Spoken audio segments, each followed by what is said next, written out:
rolling here at the United Soccer Coaches Convention here in Anaheim, California. Not that you guys don't know that already. I've said it about 3 or 4 times now in the episodes you guys have heard, but we're having a fantastic convention here, just talking with so many people from all over the United States, and I guess all around the world too. I mean, talking with Thomas from Denmark, I mean, what a conversation that was, and just got done talking with Rick Eddy. He works with the United Soccer Confederation, so the U.S. Soccer Confederation, sorry. And we're continuing great conversations with some breaking news the last couple days, and that is MLS Next Pro have announced a brand new team, Connecticut United FC, CT United FC, and we are joined by one of the youngest owners in professional sports, not just MLS Next Pro, and that is André Swanston. Andre, thanks so much for coming on. How you doing? I'm doing great. Thanks for having me. Kyle, Jillian, how you guys doing? We're doing great. Having a blast. Doing great. Man, so like I said, I mean, this was announced on Tuesday, January 9th, and here we are the 12th. So 3 days? Is my math right? 3 days, yeah, since the announcement by MLS Next Pro. How's your phone doing, Andre? I mean, blowing up with excitement? It's crazy. There's a lot. We had 200 people at our press conference to announce the team. In our release, we had support from senators and congressmen, the governor. It's just been overwhelming, the excitement. Connecticut is actually the largest media market in America without an NFL, NBA, MLB, NHL, or MLS. Top soccer viewing market in the country without an MLS. Top subscription market for the streaming service without an MLS. So, it's a soccer loving state. And I think there's a lot of excitement about us kind of getting into the game now relative to MLS. So how long has that been on your mind? Like, okay, we need to bring soccer to Connecticut. I mean, you just laid out all the information, and we all see the reports for the Premier League, and you're right, Connecticut's right up there with some of the highest viewership, and it's taken a while, but Connecticut's finally getting a professional soccer team. So how long have you thought about, okay, let's bring a professional soccer team here, and then when did it start to feel real that this is going to happen? Yeah, so the idea started in 2019. Kind of 2020, it kind of not went away, but wasn't worked on as much. The 2021, we started talking with MLS and Charles Alchek and the guys at MLS. They said, hey, we think there might be a path here. We're launching a new league, and that's where we really started digging in. And over the last 18 months or so, it's basically been a full-time job trying to get ready for this. 'Cause it's not just about the expansion it's of the team. It's also securing land for a stadium. Then we had to get the zoning, and so it's been a lot of work. I have so much respect for the work that other owners have had to do. It doesn't matter the league, MLS, Next Pro, USL, NISA, NPSL. It's still a professional team, yeah, right? I just have, with the amount of work that we've had to put in to get to where we are, and then we still have, ways to go to prepare for 2025. It's just made me have so much more of appreciation for what people have to do, particularly lower division soccer, right? And any team that even survived COVID, I think you got to have some respect for the ownership group. So it's just excited to get into the arena. Yeah, so I mean, I guess this is on me, guys, because anytime I have a brand new guest onto the podcast, I always start with, how'd you get into soccer? So yeah, Andre, I mean, how'd you get into soccer? Have you always been a fan? Did you say, okay, well, I see what's happening with the media market in Connecticut. I'm going to be a soccer fan, and then start a soccer team. So how'd you get involved with soccer? Yeah, so I ran track at UConn. So I was an athlete, but I wasn't a soccer player. But in high school, some of my closest friends were elite, right? I went to boarding school. I went to Hotchkiss in Connecticut, and in my dorm was Shavar Thomas, who ended up being the captain of the Jamaican national team like 3 years later, right? And then he went to UConn. We both went to UConn. So, when you have friends around you that are elite, and you just become a fan of them, and then you learn more about the sport. And then UConn was a powerhouse in soccer, led the nation in attendance. So, 3,000-4,000 fans at a soccer match on campus on a Friday night. So that's where it started. Then as MLS matured, U.S. men's national team, big fan of that. So fandom, I think, was probably the first thing. The second part is, I'm a data guy, right? I ran a data company that did the data and insight for the media and entertainment industry. So I could see the growth and the rise and where the economics are going of the opportunity. And then I'd say the last part is just ego, right? When you're just a competitive person and you see, all these successful businessmen and women getting into sports ownership, you say, all right, well, yeah, I can do that too. I'm not good enough to play, but I can, and I'm too old now too, right? But, let's try to start something. So I'm just, really excited for what's ahead. So a couple things there. I saw Kyle give me the look. As soon as you said data, him and I, we love looking at data. And so I saw out of your eyes, Kyle, like that sparked your interest. You're like, data, I don't care what else we talk about on this podcast, we're going to talk some data. Yeah. But then something that intrigued me, you said you went to UConn. So are you an Andre Blake fan? Because, he is Mr. UConn, a phenomenal goalkeeper during his time at UConn. Yeah. So we didn't overlap from a time period, but obviously he's a tremendous goalkeeper. And, just in general, UConn has had kind of a history of, Jamaican players at UConn, right? And from and Caribbean players in general. And so, big fan. You talked about the data you guys were studying for like MLS Next Pro. What is that data showing? The growth. I'm just curious. What are you seeing from the MLS Next Pro business model? With the data, what's that showing? Yeah. So what's really exciting about MLS Next Pro is the amount of independent teams that are coming in. Think about it. All of the second teams or reserve teams, whatever you want to call them, for MLS played in USL for years, right? And I think helped USL be relevant. And at that time, and USL continued to get expansion teams, right?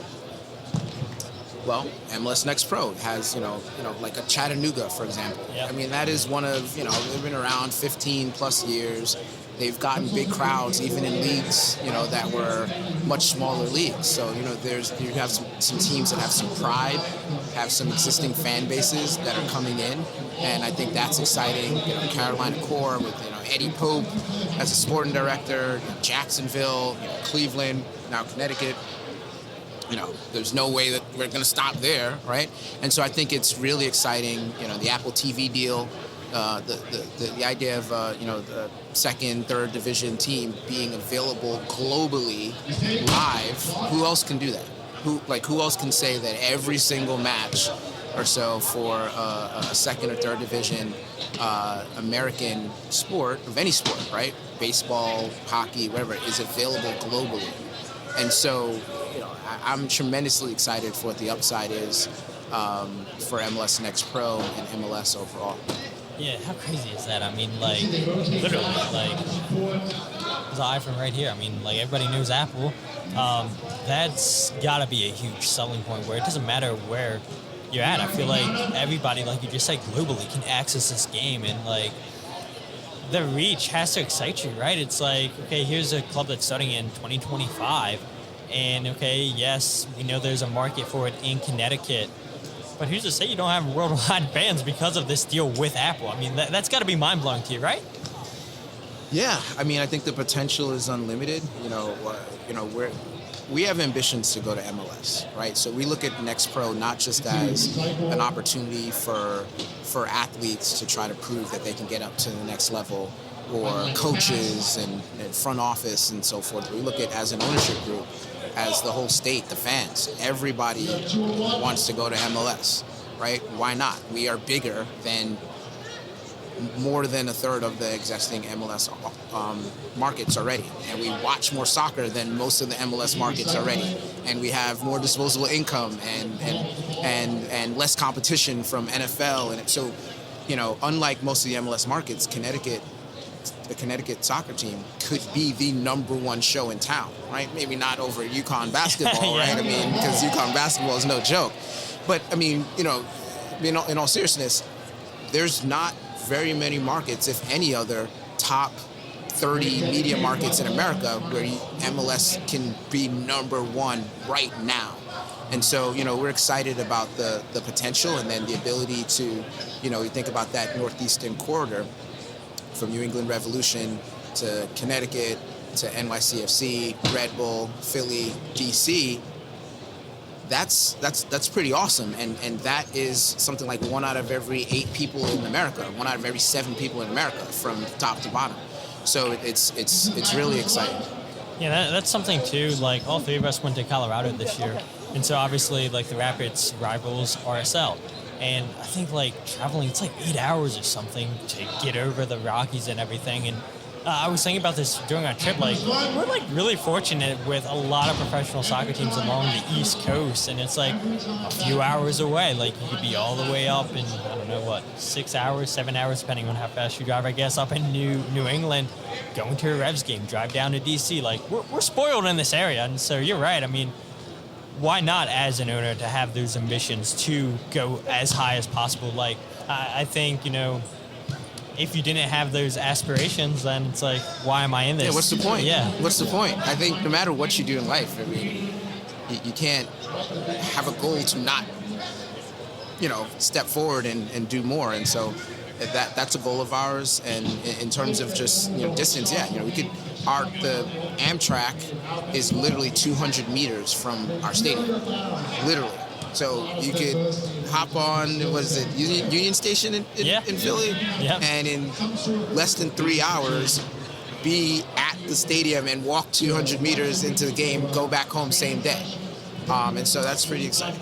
It is. How many stadiums can say that? Not many, right? I mean, that is crazy when you just laid it out like that. Like, I'm going to get on the train. Wow, look, I'm right in front of a soccer stadium. All right, game's over. Get back on the train, and that's crazy. And the booze car. Yeah. I don't know if they even have those anymore, but they used to. Real quick, I've been to Bridgeport when I was an athlete. I was a swimmer, and we used to walk along the waterfront, and I always felt there was a lot of potential. And just researching this expansion, you mentioned about the entertainment area along with the stadium being the focal point. Yeah. During your analysis, going through all this, what do you feel that potential is? Because I've always felt you could have like big stadium, restaurants, entertainment, Yeah. And so what's your vision for that? Yeah, so the master site plan that we got approved, unanimous approval from the zoning committee, includes not only the stadium, but hotel, mixed-use residential, and a river walk alongside it. There's also, almost $1 billion of investment that's already happened, not me, separate developers, in terms of it's the only deep water marina in Bridgeport between New York and Boston. Then you have the Metro North, you have the Amtrak, you have the ferry to Long Island is right there. There's Total Mortgage Arena, that's where they play the women's NCAA basketball regionals are played there in Bridgeport, as well as the regionals for the men's ice hockey Frozen Four is played there. And then you have a Live Nation amphitheater. And so all within walking distance from each other, you now have live music, indoor basketball and hockey arena, and now soccer. Connecticut's also one of the number 1 or number 2 market in the country for lacrosse. And so there's an opportunity, for Premier Lacrosse League and other stuff to come with this new stadium that we're building. So I think it's transformative for Connecticut, and it's really exciting. Yeah, I think that's really exciting. Like we said before, we're kind of spoiled in the Northeast. We have so many teams that are near us, and we like to travel to away matches, and we go to New York, and we go to DC, and we go to different places, and I think that's exciting that here's another team in the Northeast that we could possibly be playing against. And also, it is crazy that Connecticut doesn't have pro teams like with such with the market there. So I think this is really exciting for that. Absolutely. And it'll be really exciting to see where you guys go with this. Thank you. Really appreciate it. So I've got to ask about the name, right? Do you pay attention to social media? Do you pay attention to the people, saying, oh, why do we have another Unanu or another FC? How did you come up with the name? Yeah. So, I know it's more of a traditional name. Somebody wanted, could have been the Battle Eagles or something sexy like that. But, part of it is there's just so much divisiveness going on right now. And Connecticut is actually one of the more diverse markets, right? Not just racially, but ethnically, socioeconomically. And also, too, I didn't think that even with being Connecticut and not calling it Bridgeport or Fairfield County or some of the other things that people thought it could have been, I think that Connecticut needed to be one market, right? Because that's where the size and the strength is. And so the United is, because it's Connecticut is one, not Hartford versus Bridgeport versus New Haven versus these different areas. And also because there's just so many different groups that I think can come together and kind of agree on one thing, that we want to be New York and Philly and DC and New England. Connecticut's like the outcast, right?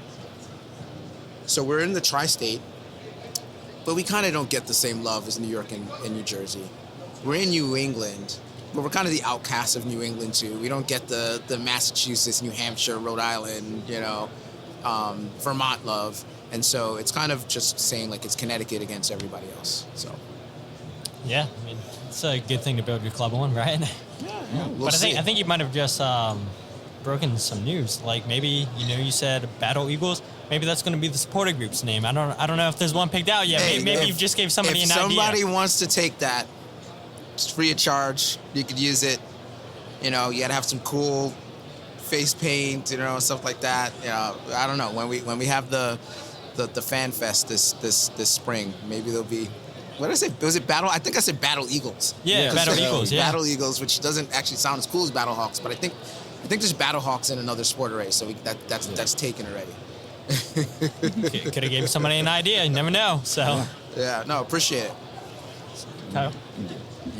Yeah. I mean, this is huge. I mean, the release. I mean, seeing basically like a team out of nowhere pop out of the dust. Like, I don't think anybody had this on the map that, wait, Connecticut's coming on. There's been 3 independent clubs, I think, announced in the last 3 months in MLS Next Pro, and I'm sure there's more to come. I mean, I know living in Maryland, there's rumors that DC United's going to have a team in Baltimore, so we'll see if that gets done. I mean, Baltimore is long due, I feel, for a professional soccer team, so we'll see if something gets done there. But, I mean, this is just super exciting news, and well-deserved for you and the rest of the ownership group, and for the fans in Connecticut to finally get a professional soccer team. And there's still, I'm sure, a lot of work to be done, but probably feels like a weight off of your back that, yes, we finally got to announce it. It's now off to the world. It's not just with me and the rest of the investors knowing about this. Now the whole world gets to see CT United FC. Yeah, no, we're really excited. A lot of work to be done, but it's cool to kind of let people know what we've been behind the scenes trying to make happen. So, yeah, thank you. I really appreciate talking to you guys. And yeah, I appreciate you having coming on to the podcast. And where can people find out about CT United FC and all the socials? Yeah, so easiest place is go to ctunited.com. And then you can see the links to all the socials, our launch video, our stadium plans, everything's there. How long did it take you to do that launch video? How long was that in preparation, just all the shots and everything? So we actually shot all of those shots and the voiceovers and the editing. All that was done in like 10 days. Dang, that's pretty impressive. Yeah. So it's pretty cool. As soon as the scars arrived, UPS or whatever, we're like, all right, now it's time to shoot. Yeah. So no, they did a great job on it. So absolutely. Awesome. And if you guys aren't following the podcast on Twitter, Instagram, or Facebook, follow @FreeKickPod wherever you get your podcasts. The Free Kick. Check out the YouTube channel, youtube.com/FreeKickPod. Kyle and Jillian. And you can find us at The One Team We Agree on Facebook, Instagram, and YouTube. And on Twitter, we are at TOTWAG. And with that said, my name is Todd, and this is the Free Kick Podcast.